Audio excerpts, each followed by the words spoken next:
So it goes back to the word, you know, profit margin.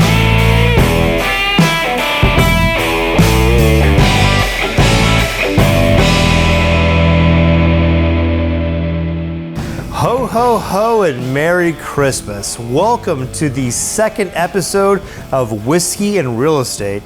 I'm Jonathan Yasko, and today I am here with Carrie Shawfield of Shawfield Realty Group. How are you doing, Carrie? I'm doing wonderful. Thank you so much for having me. I am so happy you're here with me today because this is a big deal, right? It is. We want to go and talk about a bunch of different stuff, and you have brought... I did. I brought you something. Oh, okay.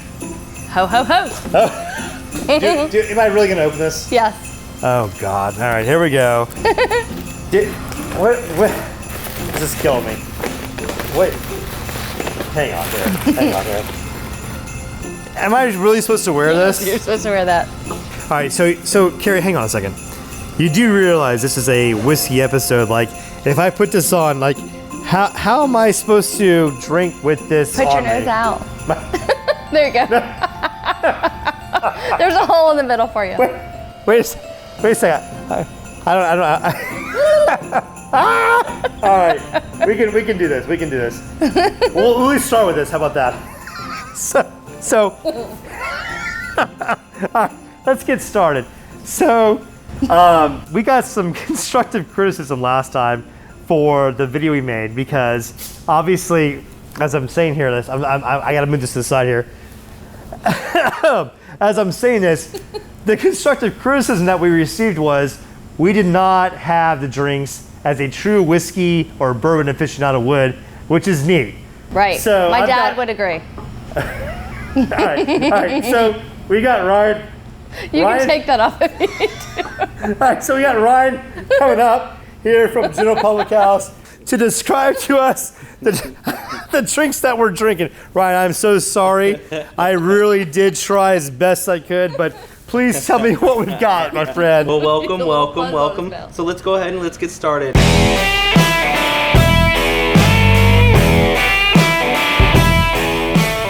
Hello, today we're going to be featuring two of my favorite bourbons. The first one is going to be American Barrels Bourbon. This is something that we do feature in our restaurant and all of our specialty cocktails. This is a fan favorite. It's got a very, very smooth drinking experience. I do feature it in our old fashioned, and we do feature in our dark chocolate bourbon, as you've seen in our previous videos.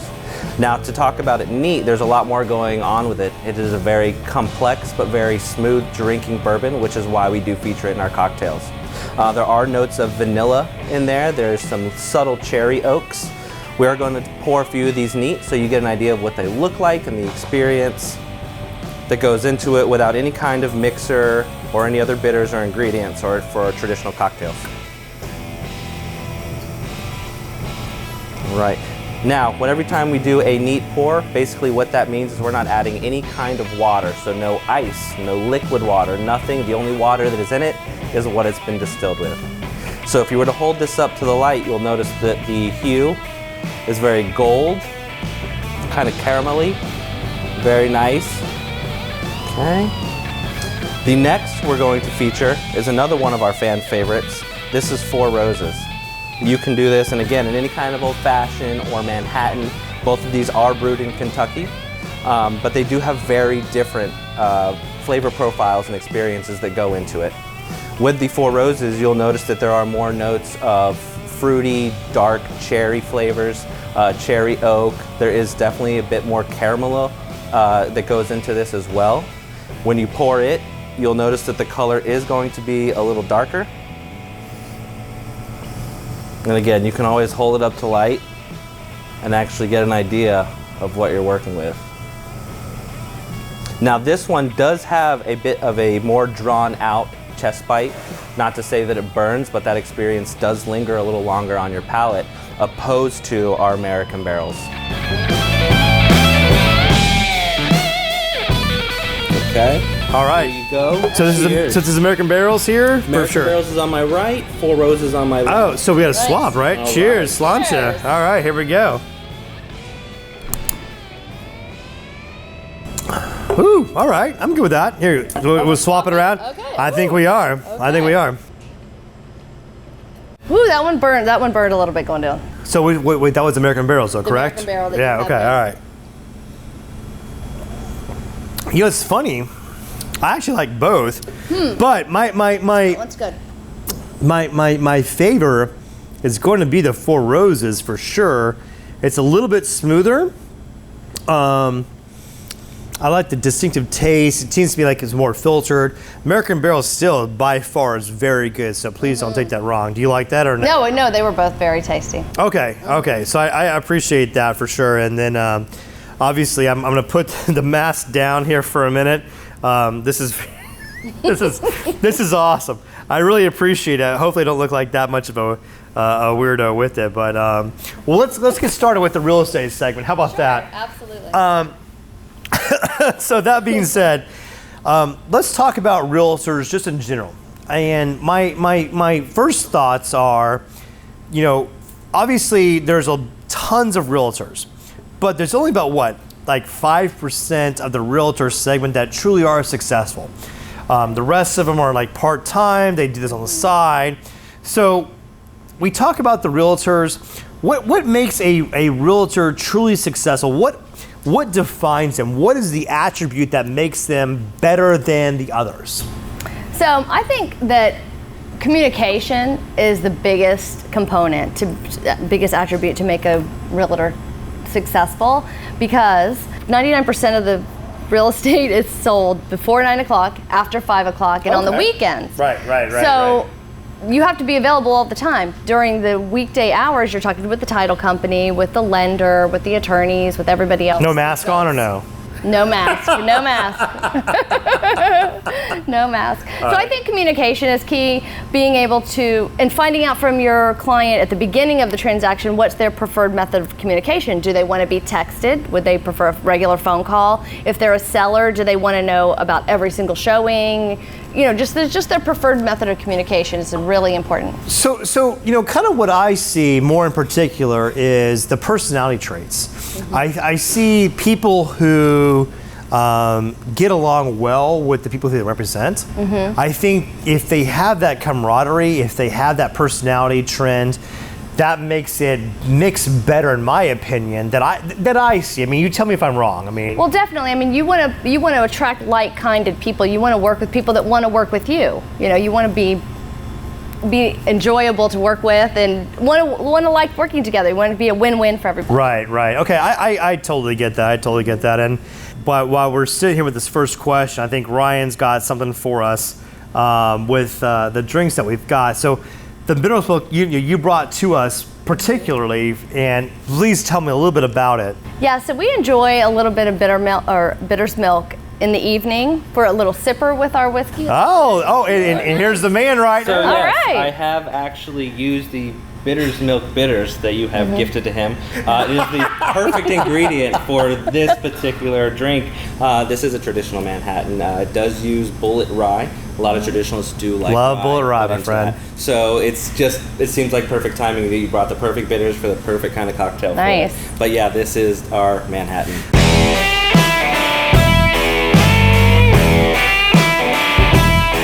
All right, so now I'm going to be making a Manhattan. This is a very traditional cocktail, and if anybody knows how to make a Manhattan in a bourbon bar, that is a must, okay? It's got to be something in your back pocket. If you're working with bourbon or spirits and you don't know how to make a Manhattan, you need to get out of that bar. That being said, we're going to move forward, okay? We're going to use our sweet vermouth. I like to coat the tin with it. It is actually kind of a thick liqueur, and what that will do is it will actually slowly fall down the side of the tin, almost creating a little cup or nest for the rest of your bitters or spirits, and it will blend into the Manhattan much with a little bit more finesse, okay? That being said, we've put our vermouth into the Manhattan already, so I'm gonna add our rye. A Manhattan traditionally will feature a rye. We are using the Bulleit Rye, which is a 95 rye build, because it's one of John's favorite. Also, we're going to apply those bitters that he's received for his gift this year. Okay, there's a lot of stuff. Oh, wait a second. Hey, wait a second. Okay, let's put this here. What am I opening? This is Bitter's milk. Bitter's milk? Wait, where's my man Ryan at? Ryan, come here real quick. Can you help us with this? Absolutely. You see what this is? Thing. Okay. Normally they like to let it sit for about half an hour before indulging, but since I'll be stirring it into this Manhattan and not shaking it, we can actually go ahead and apply it directly to the Manhattan. These bitters are already put into single serve, so I don't need to measure them out in a device, jigger, what have you. I can put it right in the tin with the rest of our cocktail. Now I need to go ahead and just add some ice to it. And again, we're going to take our time and stir this drink instead of shake it. Traditionalists like this because they say that it tends to not bruise the bourbon or the spirit that you're using. So for that sake, we do go ahead and we stir it.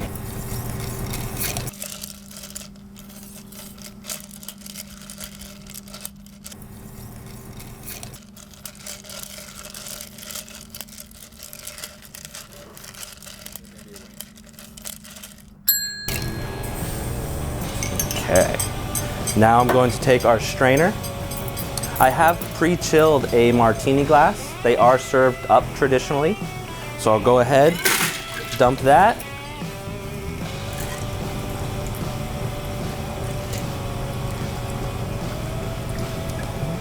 You can garnish this cocktail with either an orange slice or orange peel. I personally like to do it with a cherry. The cherries we use do hold on to some of their own syrup, so it's just a little extra touch that makes mine a little unique. Cheers.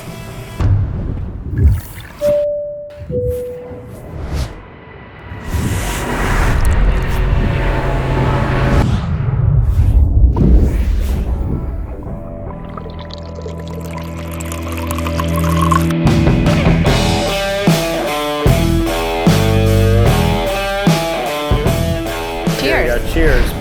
Awesome. Oh, we have a cherry in here too. Oh yeah, that's nice, smooth. Wow. That really is good. Again, I want to thank General Public House for having us out to go do this here because I'm very appreciative for all that they do, especially with the appetizers and the drinks. This is really, really good. And they just opened a new place in New Smyrna Beach. And to me, it's a very interesting place to come to because you have the chance to have a scratch kitchen that prepares stuff for you individually, that can go through all the dynamics of it, especially. Oh, here comes Ryan too with the appetizers itself. All right. Oh, yay. I don't want these to get cold. I know. Oh, wow. I don't want these to get Thank cold. you. So this is our shrimp and grits plate. Nice. Okay. Lovely. It does feature a hominy grit, which is a larger grit. It has both Gulf and rock shrimp. We do top it with a lobster sauce and bacon. So the sauce, well, real quick, tell me about the sauce a little bit. What would you like to know? I'm just intrigued by it in general. It is a cream-based sauce. It does feature a lot of lobster in it as well. It does add a little bit of a sweetness that goes along with those really great savory southern flavors. Oh, this is great, my friend. Thank you so much. Thank you. All right, so let's go, Carrie. We gotta try this out here. Oh yes, let's do it. I'm nervous, like I'm not gonna do a very good job of sampling this. Fan of bacon. Look at this here, bacon, shrimp. Look at that. I'm gonna make a mess of myself. Don't. That sauce and the bacon totally makes this whole. So good. Agree. Oh my lord. So shrimp and grits obviously is a southern classic. There's only a few places that can actually pull it off, and General Public House definitely can. And I'm very appreciative with what Ryan and Dirk, who is the general manager here, has pulled off. This is fantastic. Holy cow. I hope you guys can watch this on camera and see what I'm doing. If not, you guys need to come here and come sample it out for sure. Okay, so Manhattan, let's go. A little bit more. We'll sip. Wash it down. Woo! Very smooth. I love that cherry though. It's very good. All right, so good. we'll keep going. So let's talk about real estate and pricing a house. Obviously, everybody wants to get top dollar for what they want to do, right? So let's talk about the disadvantages of pricing a house at the top end.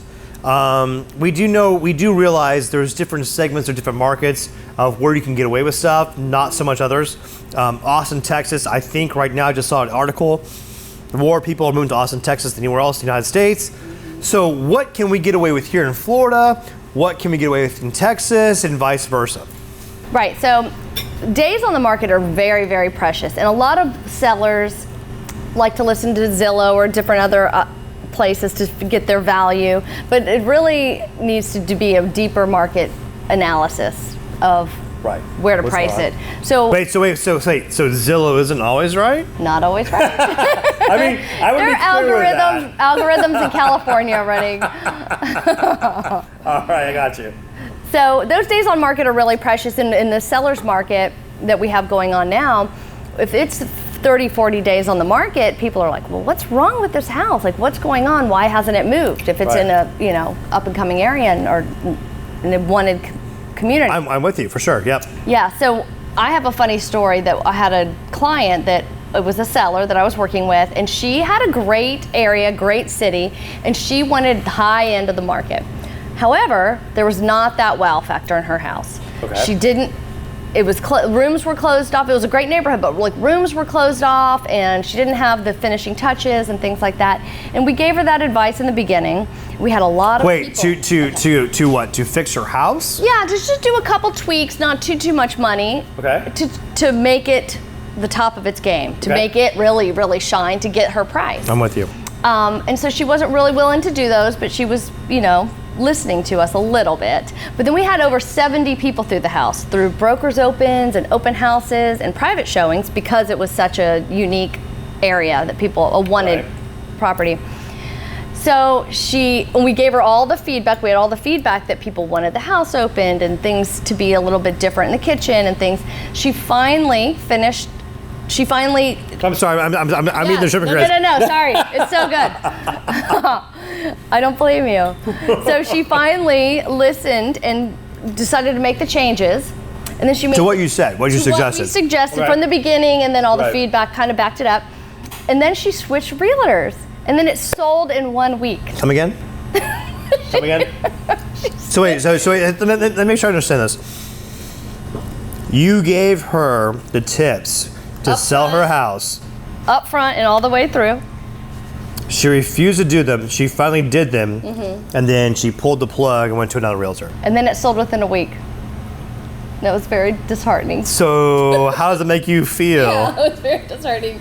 I wish she would have listened to us in the beginning, but. Well, I get that. I get that. That's a tough deal. Apparently people think that they are the best person in their mind to how to sell the house, and I'm sorry, that's very unfortunate. But again, if it's local or anywhere else that you have around here, people think that they can get top dollar even if they don't have any money into it, which I think is very not representative of what their market is. Again, I look at Austin, Texas, right? We go back to it.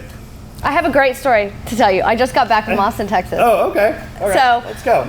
Okay, so my family enjoys bourbon, and we like for sure. For sure. And we tend to drink Buffalo Trace. And so there was a master distiller. Which, by the way, Buffalo Trace, very good. You all should try it. There's a master distiller that kind of ran the distillery, as the story goes, for a long time. He's now deceased, but his name was Elmer T. Lee. Okay. So in his birthday came around after he deceased, and they decided to make a commemorative drink, Elmer T. Lee, or commemorative bourbon batch, single barrel, because he was like the grandfather of the single barrel. He is the one that introduced Blanton's. Oh. Yeah. So anyhow, so they made an Elmer T. Lee. So in all of our travels, we've tried to find this coveted, specialized thing. And then of all places, after we've kind of given up, in all places we were at a Bloody Mary bar in Austin, Texas, and there's a bottle of Elmer T. Lee on the shelf. Really? And we were like, what? So yeah, so obviously it's not an easy place to get to, right? Right. So I was in Austin, Texas last month, and I love the city, I love the town. Very different than typical Texas, right? Definitely. This is not the same as you go to Houston or Dallas or Fort Worth. I love it. It's very different. It's very new age. And you're right. So we went to the whiskey bar, and they had all these different types of drinks, and they trained the people there specifically to tell us what we were drinking and why we were drinking what we were drinking. So I thought that was very, very cool, very different in its dynamic, in a perspective. But to me, it's one of those places where I want to go back to. Specifically, if I can get that Elmer Lee, believe me, I am. Yes, it's on South Congress. That's true. That is awesome. That is awesome. So, so I think Ryan's going to come back around again for some others. Okay, what we got, my friend? I just want to clear off your plates. Sure, Give yeah. you some Oh, room yeah. for the next couple Yay. courses. Please, do. All right. Don't get rid of this because I'm going to go fight you for it. You got Right. it. We These need a I'll bag. return in a few moments with something sweet for you. Awesome. Thank you so much. Wonderful. Yay. So again, we're grateful for the General Public House to take us out here and to all the stuff that they have, which is very off menu, which is again very scratch kitchen. They have the very fresh drinks, very cool appetizers and desserts to come do everything. But so let's go one step forward. So we talked about real estate in general. We talked about whiskey, and let's talk about the basics. So you got a house. You got it under contract. Then you go through inspection. Okay, so this is where all. Oh well, Right. hang on Sorry though. to Hang intrude Oh, wow. again. I know. So something festive for You're you. killing me, Smalls. Some Christmas drinks. All right. Yay. This is going to be Malia's Sugar Cookie Martini.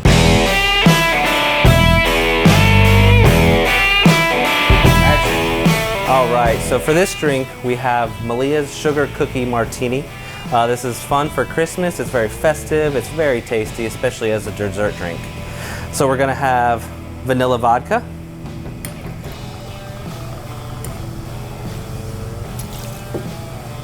Smirnoff traditional vodka.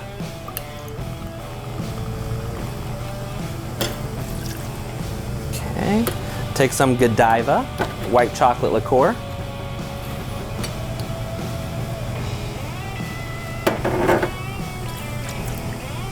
Okay, and then we add a very special sugar cookie cream.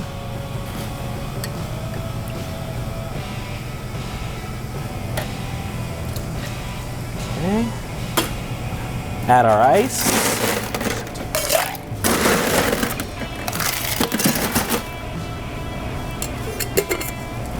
Our tin, shake vigorously.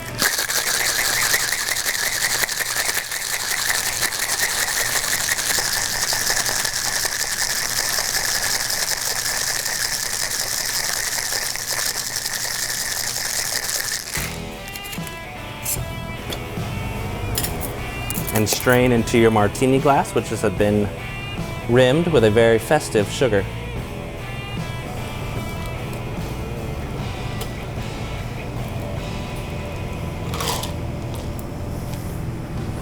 Merry Christmas.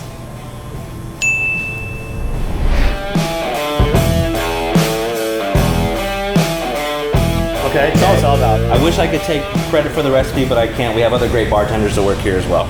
Okay, so this is going to be Smirnoff vodka, vanilla vodka, which features Godiva, and a very exclusive cream recipe, which I cannot divulge to you. Okay.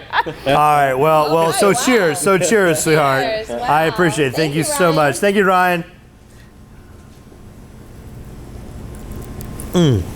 Oh wow.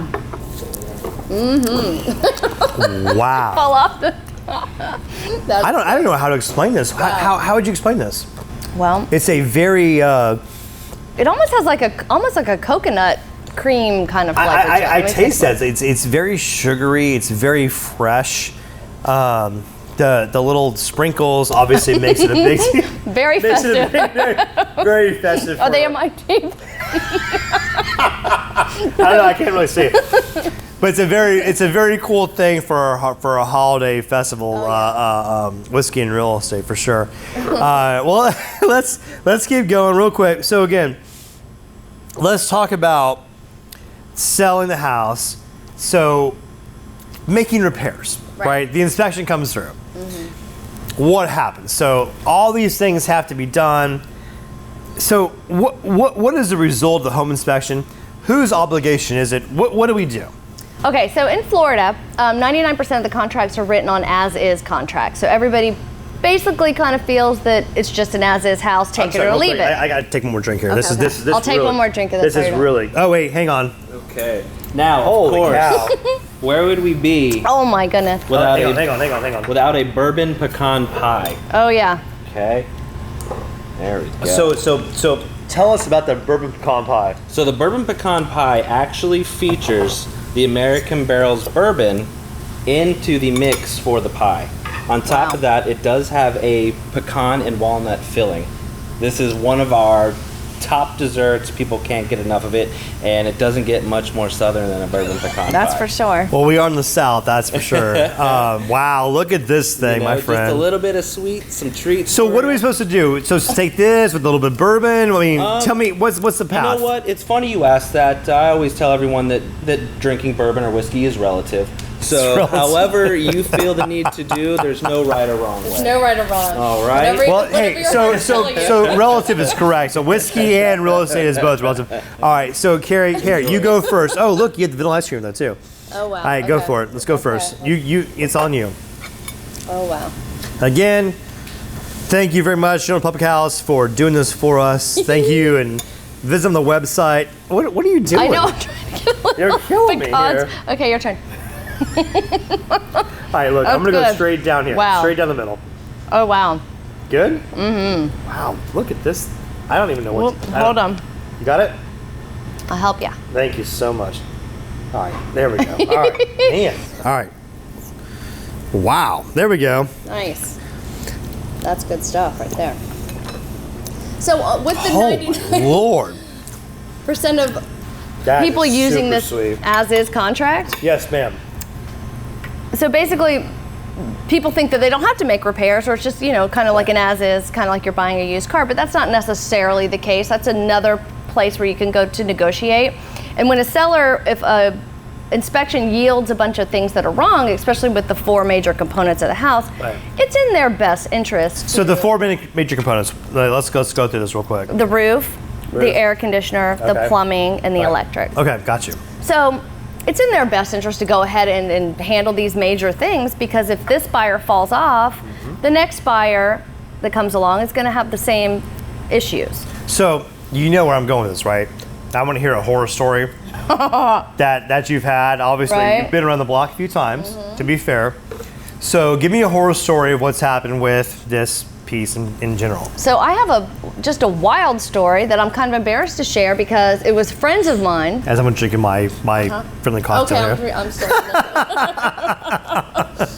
and they actually live in Louisville. Louisville, which is bourbon and whiskey country. So we need to make sure we understand this properly. So keep going. Yes. So they were purchasing a home that was built by a custom home builder, and that was for his family, that he lived there and that he was selling. And they were actually going to be paying cash for this property. And I guess maybe trusted that this custom home builder had all the best interest in mind. So they elected to purchase the house without an appraisal contingency. I'm sorry, with an inspection contingency. Oh, ouch. Yeah. And I was like, wait, what? Wait, what? Wait, what? So they proceeded to purchase the house, and once they got in, they found out that like the hot water heater and some of the electrical wasn't up to Lord. par of what an inspection would have unveiled. Right. So yeah, That stinks. Well, too bad you weren't in Louisville, indulge in the indulgences of. So Oh, with these same you have another friends- story. Yes. Okay, all right. So- Okay, all right. So with these same friends, we actually went to the Bourbon and Beyond Music Festival. It was like the first inaugural nice. bourbon in Louisville. And we had a really, really good time. And the very, very first night, or after the first day of the music fest, we went back to the hotel. And lo and behold, I bellied up to the bar and sat next to the director of maturation for Jameson. Really? Yes. Jameson whiskey. Yes. Wow. He was from Ireland, and he was there to actually hand pick the barrels to have shipped back. Because obviously Jameson does not make their own barrels, right? So they're going to come here, have the oak barrels. They're going to send them back to go make the Jameson barrels. Really? So that was pretty wild. It was so unique. Awesome. Yeah, it was really unique. Really, really cool. That is And I've awesome. since forgotten his name, but he was very nice and invited our family to come and stay with him in Ireland. back there, right? Yes. Thank But I God have, for I have Ireland, right? forgotten his name.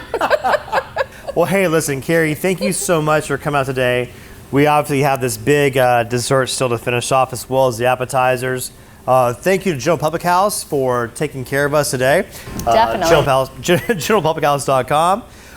If you want to come on board with us and watch what we do and do the stuff that we do with whiskey and real estate, I invite you to contact us directly on our social media.